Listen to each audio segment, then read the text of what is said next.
আসসালামু আলাইকুম। আমি নতুন একটি ভিডিও নিয়ে আপনাদের মাঝে হাজির হয়ে গেলাম। আশা করছি আমার এই ভিডিওটি আপনাদের কাছে ভালো লাগবে। তো আমার এই ভিডিওটি যে যেখান থেকে দেখতেছেন, আশা করছি সবাই ভালো আছেন। আমিও আমার পরিবার আল্লাহর অশেষ রহমতে ভালো আছি।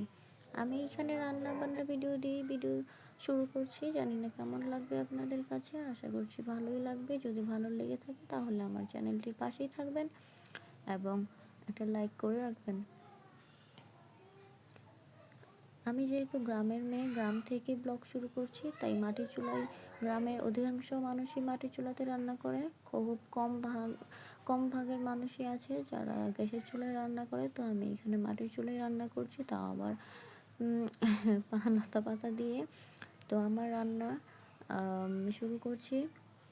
এখানে বসিয়ে দিয়েছি ভাত, আর তার পাশে হচ্ছে চিংড়ি দিয়ে পুঁই শাকের ডাঁটা রান্না করছি।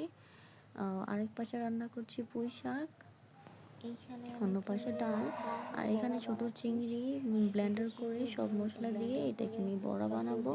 আর এই যে বড়া শেপে দিয়ে দিয়েছি তেলের মধ্যে। তো এখন এটা বড়া শেপে হয়ে যাবে।